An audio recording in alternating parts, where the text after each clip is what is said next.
News 18ಗೆ ಸ್ವಾಗತ. ನಾನು ಶ್ರುತಿರಾಜ್. ಜಗದೀಶ್ ಶೆಟ್ಟರ್ ಅವರನ್ನ ಸೋಲಿಸಬೇಕು ಅಂತ ಹೇಳಿ ಬಿಜೆಪಿ ರಣತಂತ್ರಗಳನ್ನ ಹೇಳಿತಾ ಇದೆ.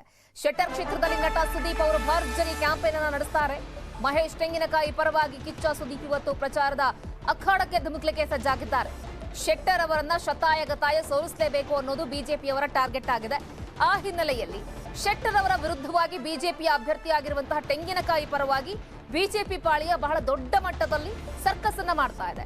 ಈಗಾಗಲೇ ದೊಡ್ಡ ದೊಡ್ಡ ಘಟಾನುಘಟಿಗಳು ಹೋಗಿ ಕ್ಯಾಂಪೇನ್ ಅನ್ನ ಮಾಡಿದ್ರು. ಇದೀಗ ಮತ್ತೊಬ್ಬ ಸೂಪರ್ ಸ್ಟಾರ್ ಕಿಚ್ಚ ಸುದೀಪ್ ಅವರು ಕೂಡ ಹೋಗ್ತಾ ಇದ್ದಾರೆ. ಮಹೇಶ್ ತೆಂಗಿನಕಾಯಿ ಪರವಾಗಿ ಕಿಚ್ಚ ತನ್ನ ಪ್ರಚಾರದ ಭರಾಟೆಯನ್ನ ಶುರು ಮಾಡ್ಕೊಳ್ತಾರೆ. ಸೊ ಇದೆಲ್ಲವೂ ಕೂಡ ಬಿಜೆಪಿಯವರ ಮಾಸ್ಟರ್ ಪ್ಲಾನ್ ಆಗಿದೆ. ಈಗಾಗಲೇ ಒಂದ್ ಕಡೆ ಕಿಚ್ಚ ಅವರನ್ನ ಅಖಾಡಕ್ಕೆ ಧುಮುಕಿಸಿದ್ದಾರೆ. ಬೊಮ್ಮಾಯಿ ಅವರು ಯಾವ್ಯಾವ ಕ್ಷೇತ್ರಗಳಲ್ಲಿ ಹೇಳ್ತಾರೋ ನಾನು ಆ ಕ್ಷೇತ್ರಗಳಲ್ಲಿ ಅವರ ಅಭ್ಯರ್ಥಿಗಳ ಪರವಾಗಿ ಕೆಲಸ ಮಾಡ್ತೀನಿ ಅಂತ ಹೇಳಿದ್ದಾರೆ. ಮತ್ತೊಂದು ಕಡೆಗೆ ಅಮಿತ್ ಶಾ ಅವರು ಬರ್ತಾರೆ, ಮತ್ತೊಂದು ಕಡೆ ಜೆ ಪಿ ನಡ್ಡಾ ಅವರು ಇರ್ತಾರೆ, ಮತ್ತೊಂದು ಕಡೆ ಮನ್ಸುಖ್ ಮಾಂಡವಿಯಾ ಇರ್ತಾರೆ. ಇನ್ನು ನಾಳೆಯಿಂದ ಮೋದಿ ಅವರ ಮೇನಿಯಾ ಕೂಡ ಶುರುವಾಗುತ್ತೆ. ಸೊ ಒಟ್ಟಾರೆ ನವಲಗುಂದದಲ್ಲೂ ಕೂಡ ಕಿಚ್ಚ ಇವತ್ತು ಕ್ಯಾಂಪೇನ್ ಅನ್ನ ನಡೆಸ್ತಾರೆ. ಸೊ ಯಾಕಂದ್ರೆ ಬಿಜೆಪಿಯವರ ಚಕ್ರವ್ಯೂಹ ಹೆಂಗಿದೆ ಅಂತ ಹೇಳಿದ್ರೆ, ಒಂದು ಕಡೆ ವಾಲ್ಮೀಕಿ ಸಮುದಾಯದ ಪ್ರಬಲ ಸ್ಟಾರ್ ನಟ ಅಂತ ಹೇಳಿದ್ರೆ ಕಿಚ್ಚ ಸುದೀಪ್ ಅವರು, ಒಂದು ಕಡೆ ವಾಲ್ಮೀಕಿ ಸಮುದಾಯಗಳನ್ನ ಸೆಳೆಯೋದ್ರ ಜೊತೆಗೆ ಅವರ ಅಭಿಮಾನಿ ಬಳಗವನ್ನ ಕೂಡ ವೋಟ್ಗಳಾಗಿ ಕನ್ವರ್ಟ್ ಮಾಡುವಂತಹ ಒಂದು ಮಾಸ್ಟರ್ ಪ್ಲಾನ್ ಬಿಜೆಪಿ ಅವರದ್ದಿದೆ. ಆ ಹಿನ್ನೆಲೆಯಲ್ಲಿ ನಟ ಕಿಚ್ಚ ಸುದೀಪ್ ಅವರನ್ನ ಪ್ರಚಾರದ ಅಖಾಡಕ್ಕೆ ಧುಮುಕಿಸಿದ್ರೆ ಸೊ ಅವರ ಅಭಿಮಾನಿಗಳು ಸಾಗರ ಸಂಖ್ಯೆಯಲ್ಲಿ ಬರ್ತಾರೆ. ಸೊ ಅದೆಲ್ಲವೂ ಕೂಡ ಬಿಜೆಪಿಗೆ ಮತಗಳಾಗಿ ಕನ್ವರ್ಟ್ ಆಗಬಹುದು ಅನ್ನೋ ಒಂದು ಲೆಕ್ಕಾಚಾರ ಬಿಜೆಪಿ ಅವರಿಗಿದೆ. ಅದು ಎಷ್ಟರ ಮಟ್ಟಿಗೆ ವರ್ಕೌಟ್ ಆಗುತ್ತೆ, ವರ್ಕೌಟ್ ಆಗಲ್ಲ ಅನ್ನೋದು ಸೊ ಮತದಾರರ ಮತ ಚಲಾಯಿಸುವ ಸಂದರ್ಭದಲ್ಲಿ ಗೊತ್ತಾಗುತ್ತೆ. ಸೊ ಎಣಿಕೆ ಸಂದರ್ಭದಲ್ಲಿ ಎಲ್ಲ ಕೂಡ ಗೊತ್ತಾಗುತ್ತೆ.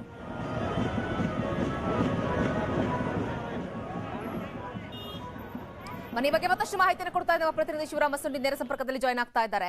ಶಿವರಾಮ್, ಬಿಜೆಪಿಯವರ ಲೆಕ್ಕಾಚಾರ ಅಂತೂ ಒಂದ್ ರೀತಿ ಚಕ್ರವ್ಯೂಹವನ್ನೇ ಮಾಡ್ಬಿಟ್ಟಿದ್ದಾರೆ. ಯಾರು ಕೂಡ ಚಕ್ರವ್ಯೂಹವನ್ನ ಭೇದಿಸಬಾರ್ದು ಅನ್ನೋ ಕಾರಣಕ್ಕೆ ಇವತ್ತು ಕಿಚ್ಚ ಪ್ರಚಾರದ ಅಖಾಡಕ್ಕೆ ಧುಮುಕ್ತಾ ಇದ್ದಾರೆ ಆ ಭಾಗದಲ್ಲಿ.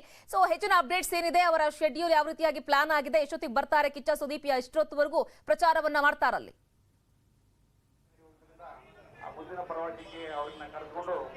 ಶ್ರುತಿ, ಸೆಂಟ್ರಲ್ ಕ್ಷೇತ್ರವನ್ನು ಇವು ಬಿಜೆಪಿ ಮತ್ತು ಕಾಂಗ್ರೆಸ್ ಎರಡೂ ಸಹ ಪ್ರತಿಷ್ಠೆಯನ್ನಾಗಿ ಮಾಡ್ಕೊಂಡಿದ್ದಾವೆ. ಹಾಗಾಗಿ ಬಿಜೆಪಿ ಅಂದ್ರೆ ಯಾಕಂದ್ರೆ ಇದು ಬಿಜೆಪಿ ಕ್ಷೇತ್ರ, ಶೆಟ್ಟರ್ ಅವರೇ ಸತತ 6 ಬಾರಿ ಗೆದ್ದಿದ್ರು.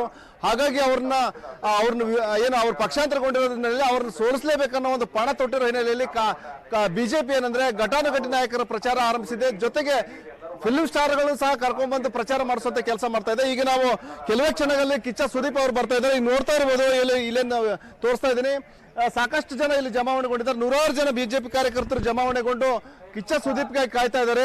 ಈಗಾಗಲೇ ಕಾರ್ಪೊರೇಟರ್ಸ್ ಇರ್ಬೋದು ಮತ್ತು ಬಿಜೆಪಿ ಅಭ್ಯರ್ಥಿ ಮಹೇಶ್ ತೆಂಗಿನಕಾಯಿ ಅವರು ತಮ್ಮ ಭಾಷಣ ಮುಗಿಸಿದ್ದಾರೆ. ಕೆಲವೇ ಕ್ಷಣಗಳಲ್ಲಿ ಕಿಚ್ಚ ಸುದೀಪ್ ಬರೋರಿದ್ದಾರೆ. ನಂತರ ರೋಡ್ ಶೋ ಇಲ್ಲೇನು ದೇವಂಗಪೇಟೆಯಿಂದ ರೋಡ್ ಶೋ ಆರಂಭಗೊಳ್ಳುತ್ತೆ. ನಂತರ ಬೆಂಗೇರಿವರೆಗೂ, ಗೋಪನಕೊಪ್ಪದ ಮೂಲಕ ಬೆಂಗೇರಿವರೆಗೂ ಸಹ ರೋಡ್ ಶೋ ಸಾಗಲಿದ್ದು, ಕಲ್ಮೇಶ್ವರ ದೇವಸ್ಥಾನದ ಬಳಿ ರೋಡ್ ಶೋ ಅಂತ್ಯಗೊಳ್ಳಲಿದೆ. ಹಾಗಾಗಿ 100 ಜನ ಜಮಾವಣೆಗೊಂಡಿದ್ದಾರೆ ಮತ್ತು ರೋಡ್ ಶೋನಲ್ಲಿ ಯಶಸ್ವಿಗೊಳಿಸಲಿಕ್ಕೆ ಈಗಾಗಲೇ ಸಾಕಷ್ಟು ಮನವಿ ಮಾಡ್ಕೊಂಡಿದ್ದಾರೆ. ಇದು ಏನು ಈಗೇನು ದೇವಂಗಪೇಟೆ ಇರ್ಬೋದು ಮತ್ತು ಈಗೇನು ಹೋಗ್ತಾ ಇದೆ ಇದನ್ನು ರೋಡ್ ಶೋ ಸಾಗುತ್ತೆ. ಅದು ಮುಖ್ಯವಾಗಿ ಏನಂದ್ರೆ ಕಾಂಗ್ರೆಸ್ನ ಭದ್ರಕೋಟೆ ಅಂತಾನೆ ಬಿಂಬಿತಗೊಂಡಿದೆ. ಹಾಗಾಗಿ ಕಾಂಗ್ರೆಸ್ ಭದ್ರಕೋಟೆಯಲ್ಲಿ ಒಂದಷ್ಟು ಮತಗಳನ್ನ ಸೆಳೆಯುವಂತಹ ಪ್ರಯತ್ನಕ್ಕೆ ಬಿಜೆಪಿ ಕೈಯಾಗಿದೆ. ಆ ನಿಟ್ಟಿನಲ್ಲಿ ಕಿಚ್ಚ ಸುದೀಪನ್ನ ಒಂದು ಅಬ್ಬರದ ಪ್ರಚಾರದ ಮೂಲಕ ಮತದಾರನ ಸೆಳೆಯುವಂತ ಎಲ್ಲ ರೀತಿಯ ಪ್ರಯತ್ನ ನಡೆಸಿದೆ. ಅದು ಎಷ್ಟರ ಮಟ್ಟಿಗೆ ಸಕ್ಸಸ್ ಆಗ್ತದೆ ಅನ್ನೋದು ಮತ ಎಣಿಕೆಯ ಸಂದರ್ಭದಲ್ಲಿ ಗೊತ್ತಾಗುತ್ತೆ. ಒಟ್ಟಾರೆ ಏನು ಕಾಂಗ್ರೆಸ್ ಮತಬುಟ್ಟಿಗೆ ಕೈ ಹಾಕ್ಲಿಕ್ಕೆ ಸ್ಟಾರ್ ಪ್ರಚಾರಕರನ್ನ ಬಳಸ್ಕೊಳ್ತಾ ಇದೆ ಬಿಜೆಪಿ. ಶ್ರುತಿ, ಜೊತೆಗೆ ಮಹೇಶ್ ತೆಂಗಿನಕಾಯಿ ಅವರಿಗೆ ಕಿಚ್ಚ ಸುದೀಪ್ ಅವರ ಪ್ರಚಾರ ಒಂದ್ ರೀತಿ ಬಲ ಬಂದಂಗೆ ಆಗೋದ್ರಲ್ಲಿ ಯಾವುದೇ ರೀತಿಯಾದಂತಹ ಡೌಟ್ ಇಲ್ಲ. ಯಾಕಂದ್ರೆ ಅಷ್ಟೊಂದು ಸಂಖ್ಯೆಯಲ್ಲಿ ಅಭಿಮಾನಿಗಳು ಈಗ ಸುದೀಪ್ ಅವರನ್ನ ನೋಡ್ಲಿಕ್ಕೆ ಅಂತ ಬಂದ್ರು ಕೂಡ ಪ್ರಚಾರದ ಸಂದರ್ಭದಲ್ಲಿ ಅಷ್ಟೊಂದು ಜನರ ಜೈಕಾರ ಎಲ್ಲೋ ಒಂದ್ ಕಡೆ ಮಹೇಶ್ ತೆಂಗಿನಕಾಯಿ ಅವರಿಗೆ ಪ್ಲಸ್ ಆಗುತ್ತೆ ಅಂತ ಅನ್ಸತ್ತ ಹೆಂಗೆ ಅಂತ?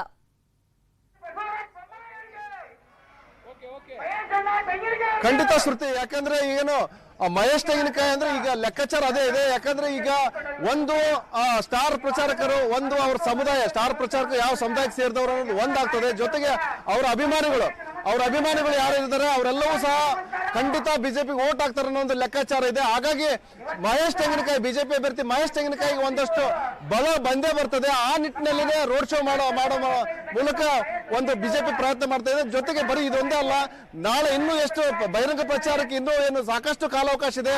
ಅಲ್ಲಿವರೆಗೂ ಸಹ ಒಬ್ಬರಲ್ಲ ಒಬ್ಬರು ಸ್ಟಾರ್ ಪ್ರಚಾರಕರು ಮತ್ತು ಘಟಾನುಘಟಿ ನಾಯಕರನ್ನ ಪ್ರಚಾರ ಅಖಾಡಕ್ಕಿಳಿಸುವ ಮೂಲಕ ಮತದಾರ ಸೆಳೆಯುವಂತ ಥ್ಯಾಂಕ್ ಯು ತಮ್ಮೆಲ್ಲ ಕಂಪ್ಲೀಟ್ ಮಾಹಿತಿಗಾಗಿ. ಇನ್ನು ಬಹಳ ಚರ್ಚೆಗೆ ಗ್ರಾಸವಾಗಿರುವಂತಹ ವಿಚಾರ ಏನಪ್ಪಾ ಅಂತ ಹೇಳಿದ್ರೆ ಅದು ಖರ್ಗೆ ಅವರ ವಿಚಾರ. ಸೊ ಈಗಾಗಲೇ ಖರ್ಗೆ ಅವರು ಮೋದಿ ಅವರನ್ನ ವಿಷಸರ್ಪ ಅಂತ ಯಾವ ವಿಚಾರದಲ್ಲಿ ಹೇಳಿದ್ರು.